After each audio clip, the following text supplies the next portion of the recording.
Hey, everybody. Thanks so much for joining us right here on The Right View.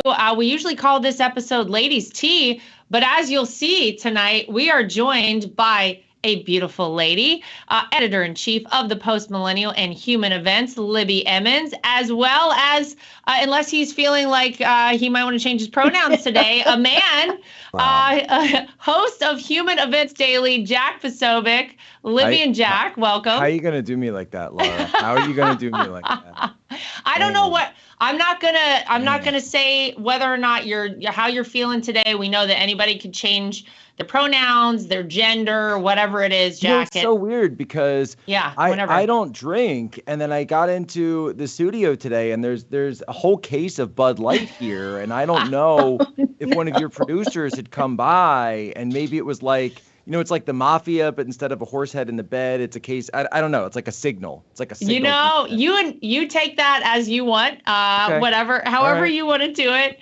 But we love having you guys on there. I feel like, gosh, there's so much we could talk about right now.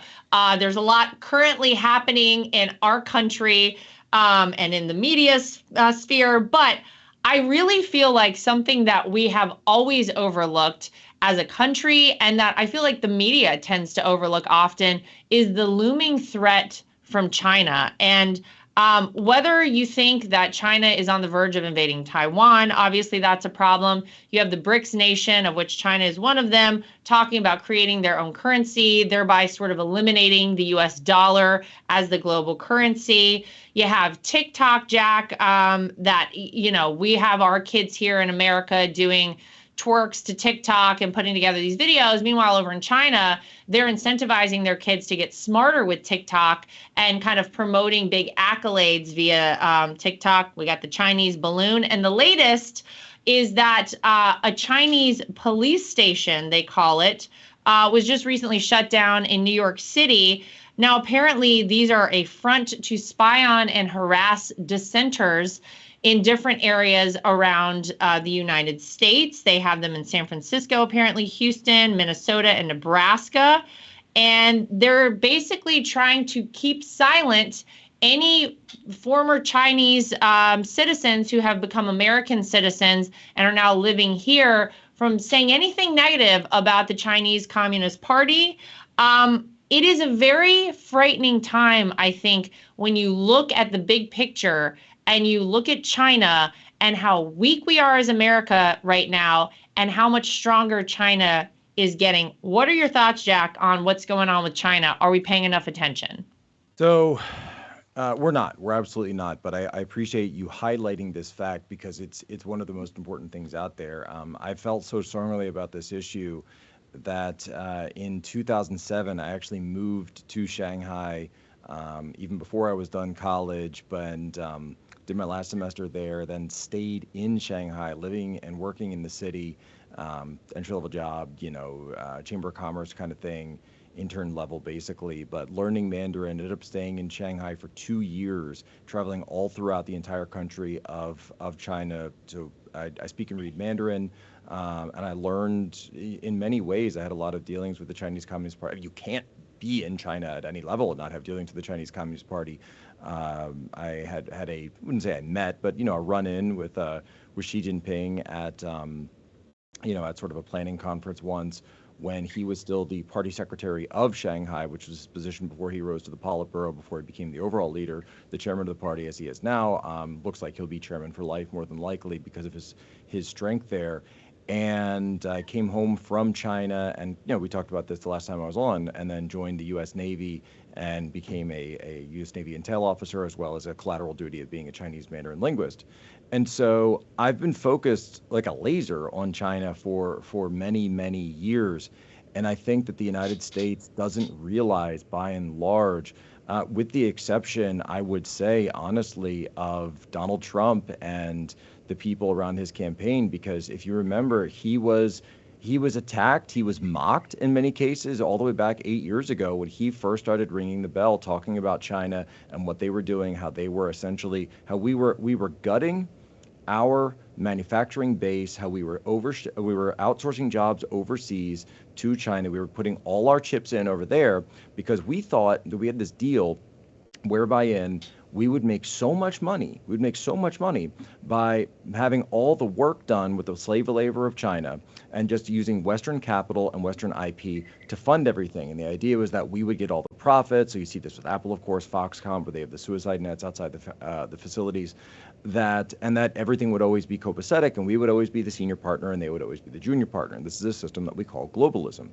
And this was completely turned on its head because it turns out that, as you iterated at the beginning here, that the CCP and the Chinese Communist Party are not exactly good faith actors.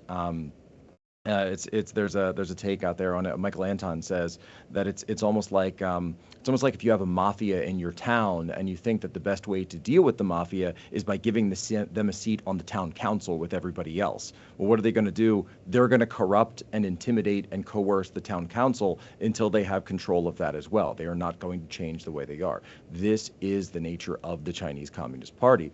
And the cruel irony here is that we are the ones who funded their rise. We are the ones who gave them this power. So they have this ability, this incredible ability, and we question it. Well, how can their spy balloon fly over our secure nuclear sites completely unmolested? We do nothing about it until it leaves U.S. airspace.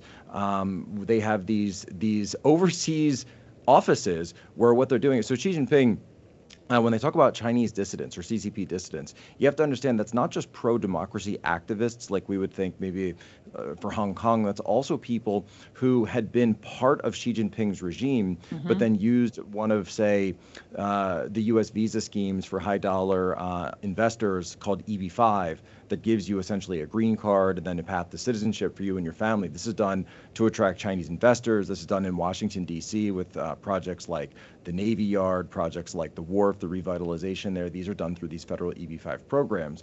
And so people sometimes will get those green cards, but then if you run afoul of Xi Jinping, if you run afoul of his regime, he doesn't just take you out of office. You get prosecuted, you get locked up, you get put in jail. In fact, one of the biggest it's kind of like a reality show in China right now for the last couple of years has been public officials that Xi Jinping has targeted for prosecution, and then he puts them on TV. So, in the old days, Wait, in a reality show? It's like a reality show, basically. And Government prosecution, the reality show? Oh, yeah. That's a warning, right, Jack? You want to warn people. We're very close to that here. We're getting very close to that here. Yeah. And so what they do is, so in the old days, under Chairman Mao, there was they would use like a soccer stadium or some big open field and bring everyone out, and the person who is being accused, and it's always of corruption. Oh, we found someone has been corrupt. They were, in the old days, it was corrupt against the regime, corrupt against the revolution, and you were put on a struggle session. You had this placard tied around your neck. It's like the Gladiator, but like, oh yeah, wow. But now what he does is they do it on TV and it's beamed into everyone's home. And you mean like the January 6th committee? You mean like that? Exactly like that. Like that.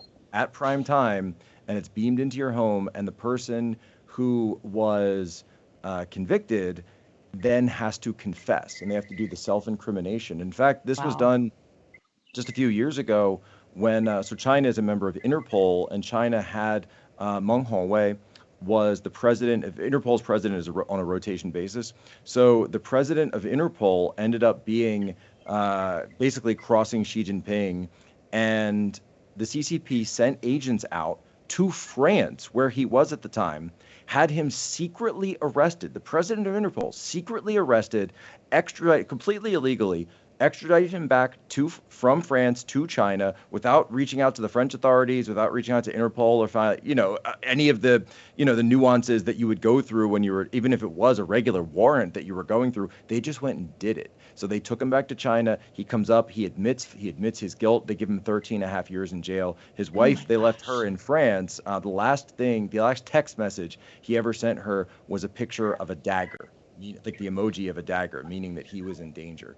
This is how the CCP rolls, and they've got those agents right here in the United States and a network of these police departments and really oversees assets, not just in the U.S., but all around the world. Xi Jinping runs this through the United Front Work Department, an agency that existed before he took power, but now he's just ballooned it up into 40,000 people. I mean, the numbers in China, they're phenomenal. We can't even fathom the numbers they have just in terms of populace, in terms of people.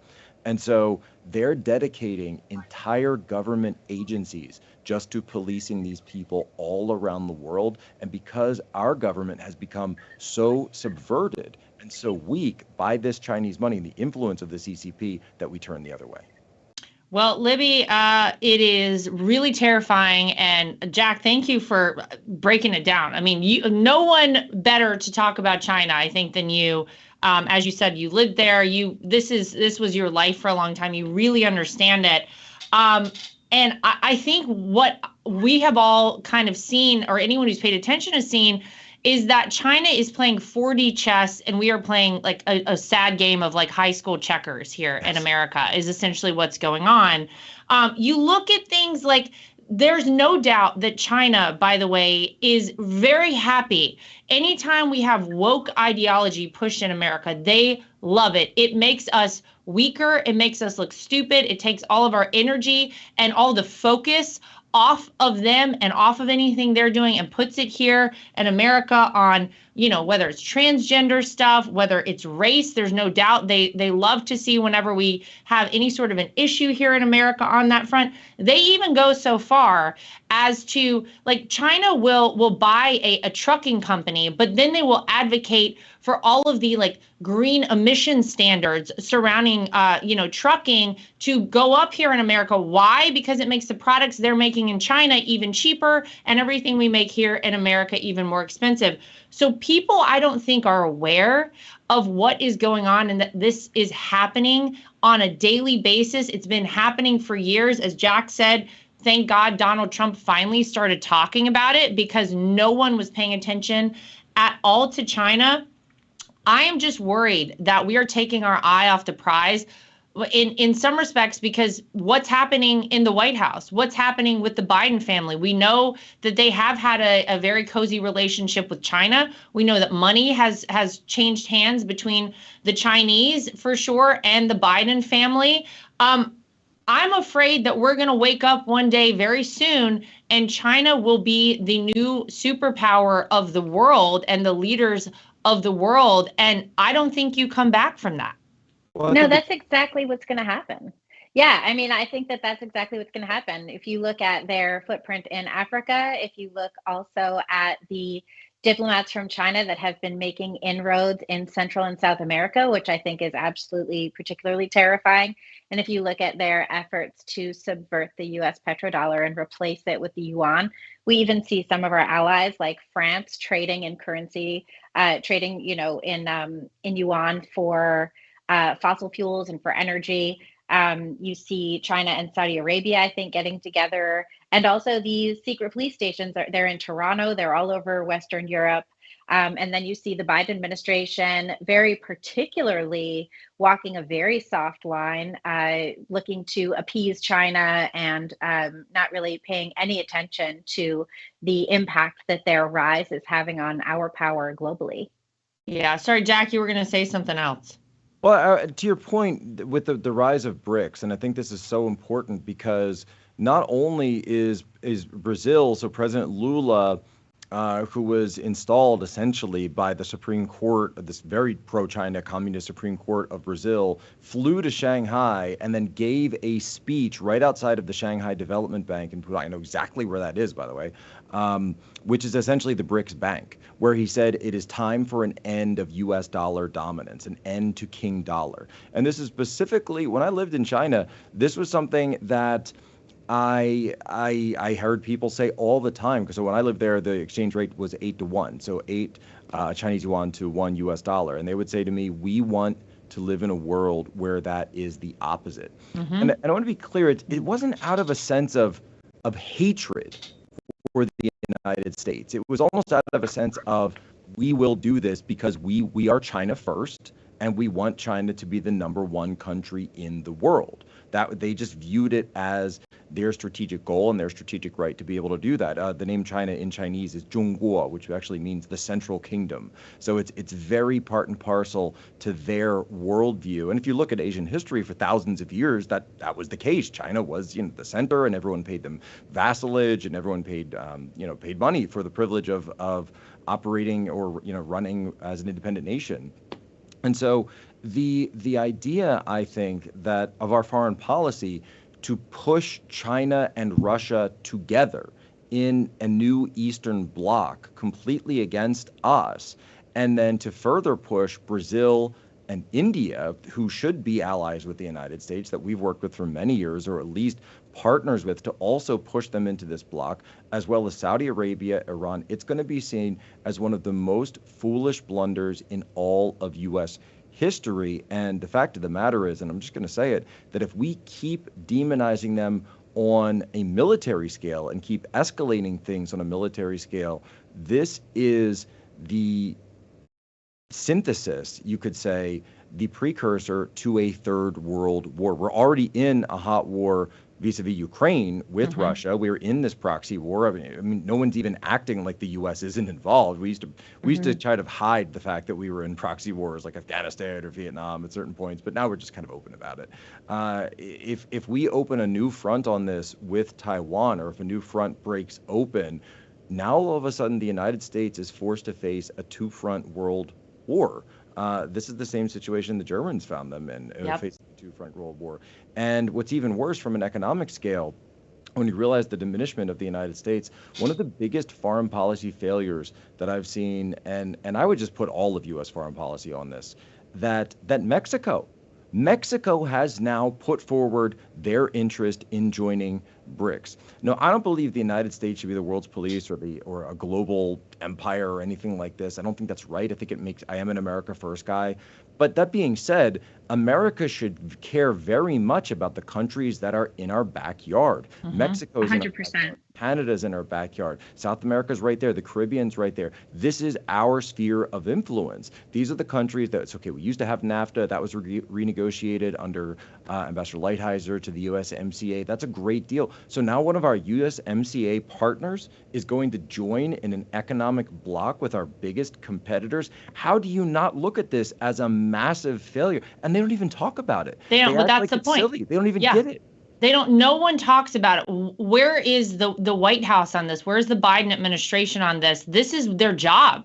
They are supposed to be looking out for these things and protecting us as a country, making sure that these things don't get out of control and you don't have a bigger situation. I mean, it really is. When you look at China, Russia, Iran, Jack, like you just said, it is really like another axis of evil coming together. And I mean, God forbid, those join power and decide that they want to take on the United States. That's going to be pretty tough stuff and pretty awful. I prefer not to have to go down that road if at all possible. I prefer it very much, I think that would be great.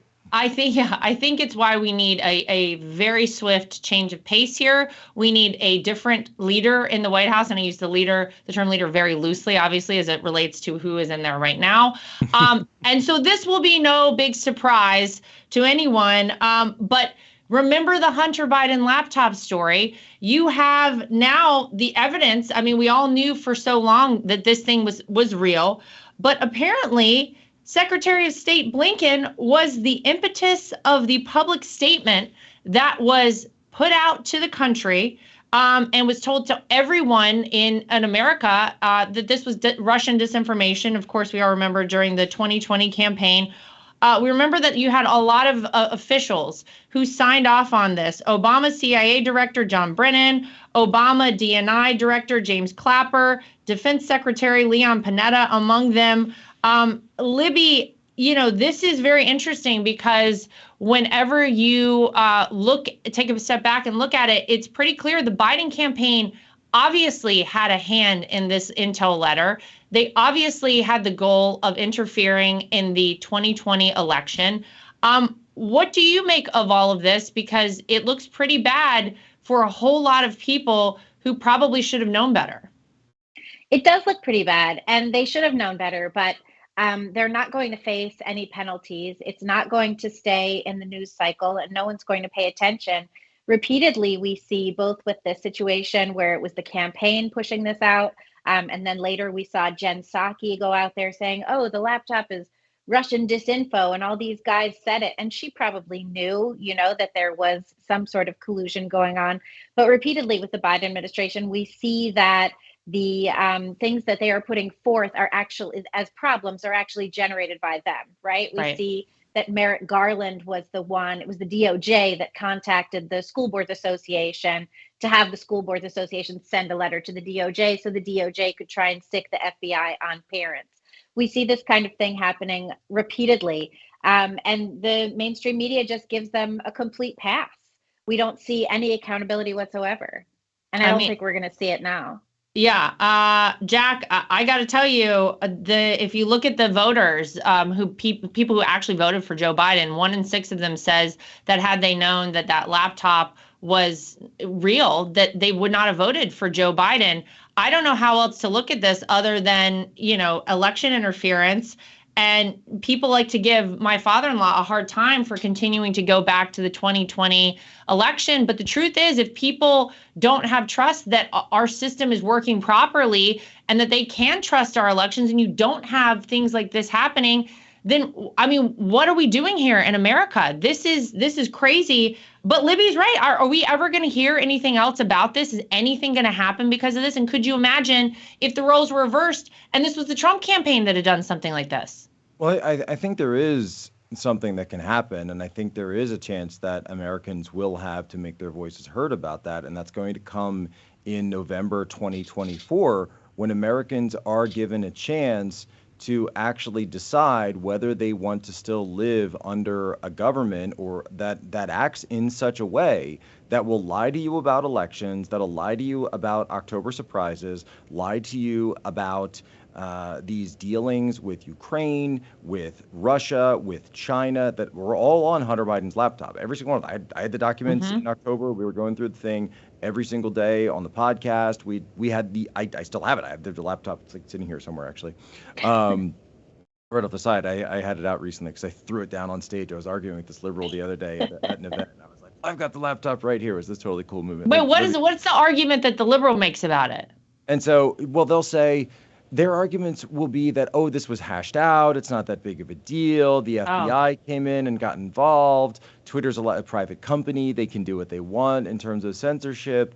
Just completely buying every single line that's out there. But you know what? I say that's fine. I actually say that's fine because you know what? That's clarity. I want the clarity of these liars and these thieves to come before the American people and to say, we knew it was real all along and we lied to you. I like the clarity and the fact that they stay by their lie. That Tony Blinken didn't even put out a statement after that. So he goes overseas. Now, think about this, right? We were just talking about the fact that the United States has opened a proxy war with Ukraine.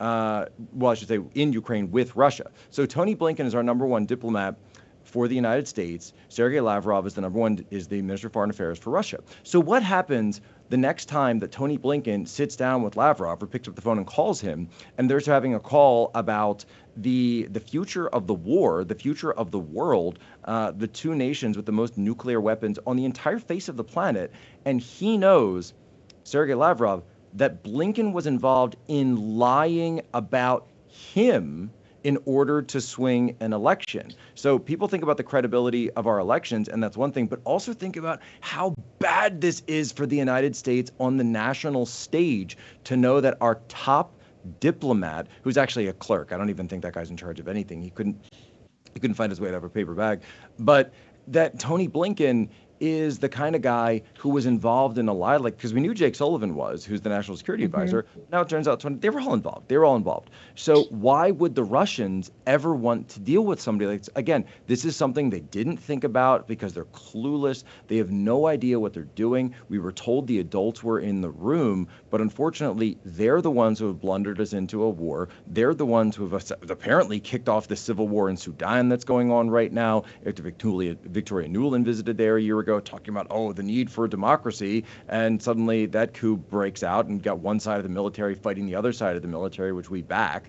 And we're the ones who are supposed to be these are the ones who are supposed to be the experts. We are the crazy ones. We've got the tinfoil coming out of our ears Right. by saying that we should deal with nations from a position of not disrespecting them constantly in public and trying to find a way to achieve, even if we disagree on our systems of government and how we treat people on a million other issues, even if we disagree and we compete economically, we compete for LNG sales and everything, got it, sure, fine. But that doesn't mean we have to pick fights with every country around the world that we don't like. Number one, it's not a good idea. Number two, we can't afford it. Number three, you're going to get Americans killed. And so this is, you had a guy in office who for 4 years gave us peace, for 4 years gave us prosperity, and then whatever you want to say about the 2020 election, I think most people would probably agree that it wasn't fair, that the election was not held fairly. And that, I think we can just say it around that. You don't have to get into every little nook and cranny of it and this laptop and the votes here and the votes there, whatever. We know it wasn't fair. And I think there's a major asterisk next to it. And I think that's why President Trump right now is leading in every poll that is taken again and again and again, both nationwide and in so many of the early states, because Americans believe that they need a guy like this back in office because of the absolute insanity that's gone on since he left. I mean, we desperately need it. And the clock is ticking. And I really don't know how much time we have before all hell breaks loose. I think that's the general sentiment. If you talk to people around the country, they're terrified because none of this stuff is good. And, they love to criticize Donald Trump, of course, about any and everything. But when he is asked about President Xi, when he is asked about Vladimir Putin, he says very clearly, look, these are smart guys. There's no doubt that they are very smart and they are very savvy. That doesn't mean that they are good people. But Jack, to your point, shouldn't we try to have a copacetic relationship with them instead of instigating things, instead of talking about how horrible they are? And then exactly, I didn't even think about that aspect of it that you just brought up about Blinken. That's horrible. Of course, yet another thing that's horrible on a foreign policy front for America. It just makes us look so stupid and like we're untrustworthy, and it's bad all around. So I think you're right. I think people are going to make their feelings known in 2024 on Election Day, and I hope that they're voting for Donald Trump on that day. We'll see what happens. But as it relates to Donald Trump, this is also no surprise. There is a new set of textbooks out, and of course, this is what our kids are learning in school, guys. A-push textbooks are basically covering the Trump presidency with an extreme bias. Someone went through recently and looked at a whole host of textbooks, and it's actually a lot worse than I anticipated. Nearly all these textbooks claim that Russian meddling was responsible for the 2016 election of Donald Trump. No mention, of course, about the Mueller probe or that was totally discredited. The mention of the Steele dossier, don't hold your breath for that because they don't talk about that at all. Brian Sicknick, the officer on January 6th, one of the Capitol Police officers who died, his death is attributed to January 6th in these textbooks. He died of a stroke after the January 6th incident happened a day later or so. But they don't care about the truth, of course. The only one of these textbooks that covers COVID suggests that it originated in a wet market. No lab leak talked about whatsoever. And of course, you have the textbooks who talk about Donald Trump in Charlottesville. This is one of my favorite things to talk about because it's so outrageous that, of course, they go through the very fine people, but they don't finish the statement except for the white supremacists and neo-Nazis. They should be condemned totally, which is what Donald Trump said. One of them actually claims that Donald Trump never even condemned it. Libby, as a parent, you have, I believe, a 13-year-old, if I remember correctly. This is the sort of thing that, as a parent, I am really upset to learn about, but it is no surprise. And I think we very clearly see what the goals are of putting this in a textbook that a high schooler would read. Yeah, I mean, the entire publishing industry is completely absorbed with their own bias and navel gazing. They hate Donald Trump, and so they don't even pay any attention to accuracy, truth, factfulness, or even any of the policies that were done. And this is something that is consistent across publishing and across leftist media, and it's not localized just to these textbooks, and it's not even particularly shocking, which is, I think, the worst part. I think it's important for parents, especially when we see that these textbooks are being compiled by people who have a very loose affiliation with facts, truth, and history, to remember that primary sources exist, that we can read books that were written by historians in our time that express their biases fully, and we can get a better understanding of that. We can read the reports on the Steele dossier. We can read the reporting even in the very biased New York Times that specifically says that this has been, that the whole Russia collusion thing has been completely discredited. Molly Hemingway wrote about this at length, and we can check that out as well. So I think that that's really important. Remember that history is written by historians, not by textbook publishers, and keep your kids away from these lies. Unfortunately, these kinds of things are going to go down in history as truth, even though they're complete inaccuracies. So I think that it is a lesson not just for the present and for parents now, but it's a lesson for all of us when we consider history and the way that history is going to be told into the future. Yeah, the author of this piece says, I reviewed 5 of the most commonly used AP U.S. history textbooks that cover all the way through the Trump presidency, used every day by high school students in college-level history classes. The books all contain anti-Trump editorializing, false narratives, and employ selective editing to leave out significant stories that occurred during the Trump presidency. So, I mean, you send your kids to school and we're already worried about what sort of indoctrination they're receiving on a whole host of fronts, critical race theory, whatever we're talking about with trans issues, learning about sex from, we're talking about like second and third graders from their teachers. This is really outrageous stuff. And now, if that's not bad enough, this is what our high school level students are going to be learning about Donald Trump. And obviously it's frustrating, but is there anything we could do about this? Because a lot of people feel like they're at their wits' end with this sort of thing. Well, Lara, so, they say, and to Libby's point as well, they say history is written by the victors.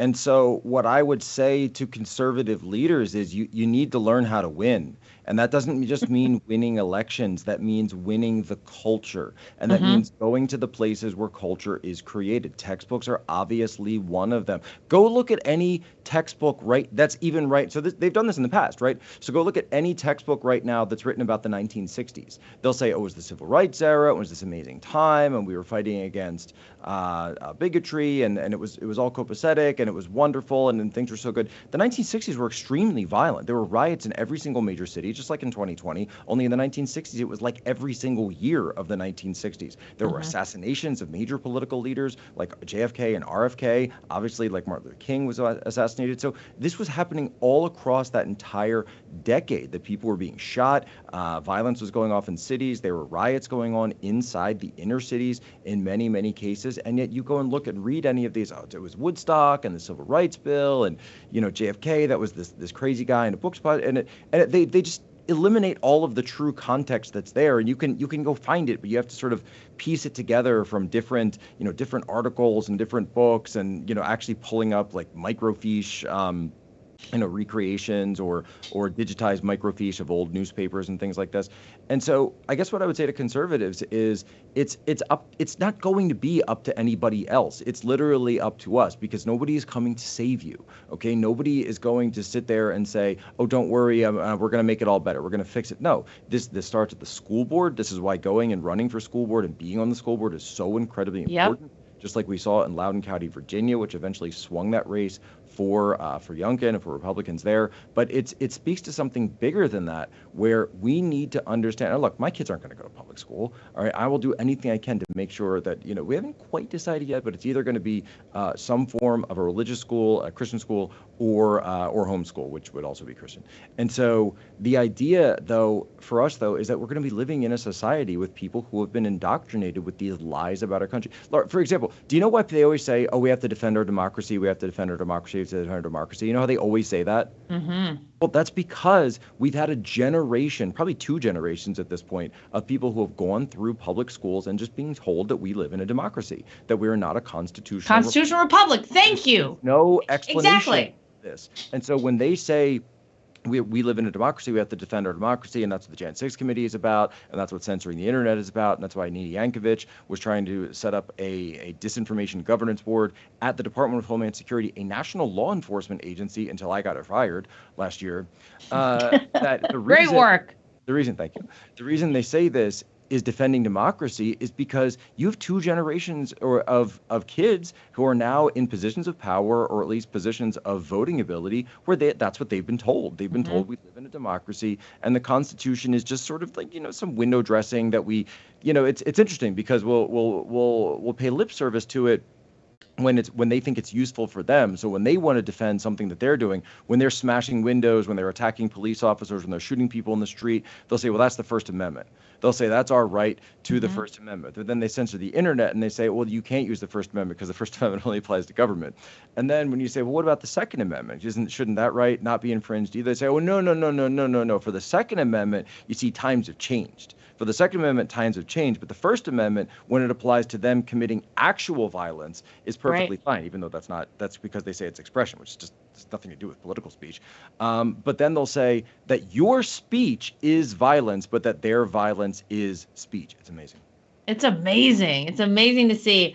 I think you're right. I think, look, on a whole host of fronts, including with the textbooks, we've got to start doing better as conservatives, because they really have won this war, so to speak. They have an entire generation or two who they have certainly swayed with the likes of Hollywood and social media and all of it. And it's time that we start fighting back and really, you're right, no one's coming to save us. It's up to us.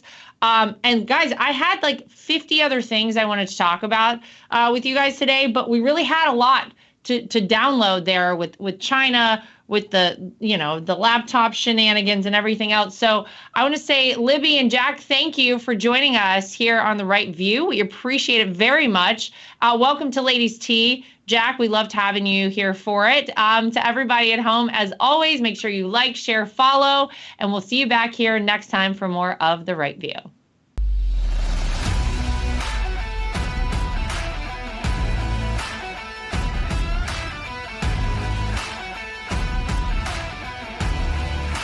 At The Right View, we're very proud of the fact that we are independent. We get to say everything that we think and everything that we feel. We have no woke companies guiding us or telling us what we can and cannot say. We are always going to shoot you straight and give you the facts as we know them. And that's why it's important to support independent outlets like The Right View. My name is Lara Trump, and I think Mike Lindell is a patriot. He is someone who loves this country, is willing to fight for this country. I love MyPillow because not only are MyPillows made in the USA by American workers, but they're great products, and they're so great that not only do I use them in my own bed at night, my children actually requested. My daughter the other day went to the closet and pulled out a MyPillow and said, this is the pillow that I want to sleep with. And I gotta tell you, she loves it and will have nothing to do with any other pillow. So it's a big hit around our house. My dogs also happen to sleep on MyPillow dog beds. So all around the Trump household, we're big fans. If you go to mypillow.com today and use promo code Trump, again, promo code Trump, you will not only save money, but you will help us continue this show and other shows like it and help us continue the fight for the future of America. Inflation has impacted all of our lives. I don't think anyone can go to the gas pump or the grocery store without noticing that it is a major factor. And unfortunately, it's not going anywhere. It doesn't seem like it's going down in the way that we would like it to. And one way to protect your money is by investing in precious metals, gold and silver. That's always been a great way to make sure that you keep your money and you keep it safe. When you go to bh-pm.com, use promo code Trump. That way, if you decide you want to invest in gold and silver, you'll save yourself a little bit of money. We live in a time that's very interesting. A lot of us out there feel like a lot of our rights are slipping away. And if you're like I am and you want to have the right to choose whether or not to have a vaccine, how to live your life freely, and you're looking for a great doctor, I've heard amazing things about Dr. Sherwood. He's somebody who you should really check out and check into, and it'll help support this program and keep us going. So go to Sherwood.tv and use promo code Trump. Again, Sherwood.tv and use promo code Trump. You can save yourself some money and help us keep our program going. Ladies and gentlemen, this just in. We'll keep this a little secret between you and me and them and everybody. Whoa. The people that are actually at the tip of the spear, working directly with President Trump on a day-to-day basis to save this nation, they're all joining us on the Reawaken America tour.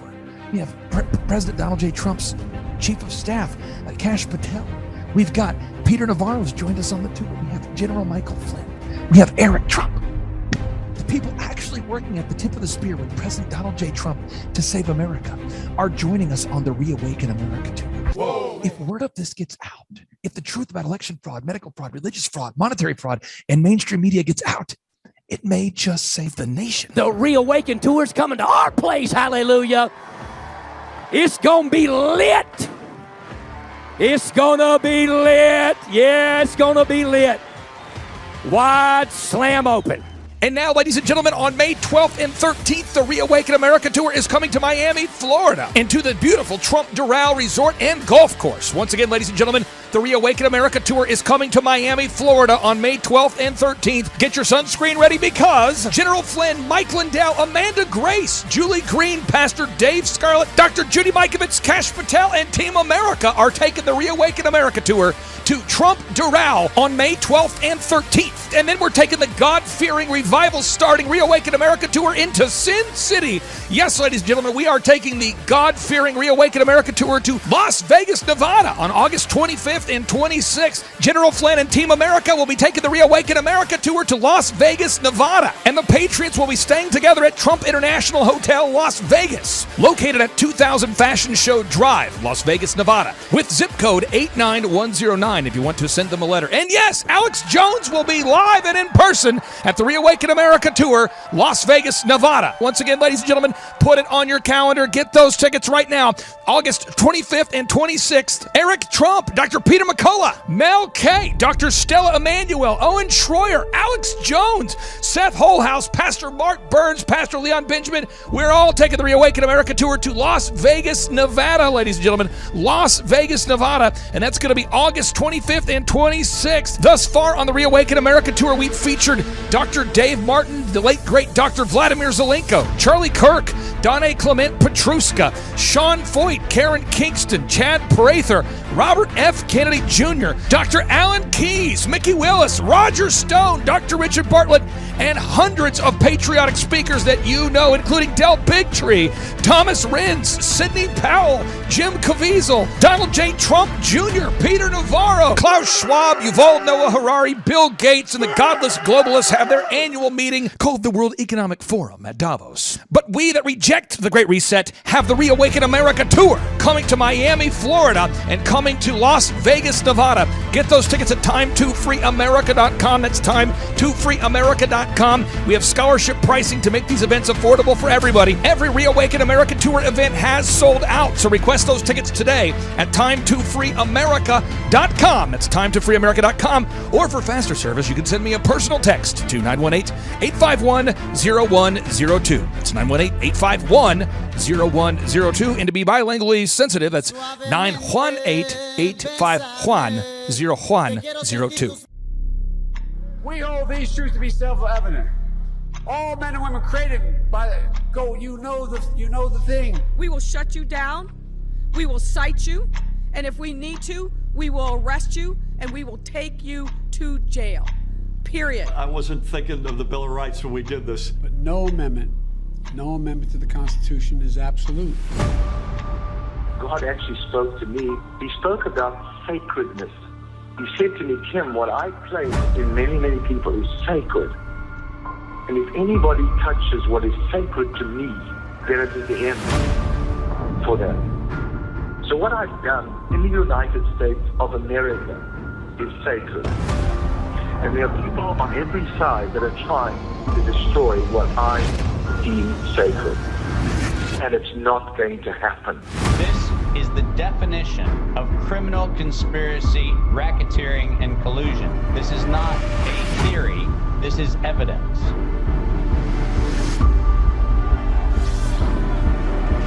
Because I have upheld this country to spread a light to the rest of the world. When you choose to go against the sacred thing that God puts into the very heart and the soil of this nation, this was sacred to God. Now is the time to act. This is exactly why I need some action from my people.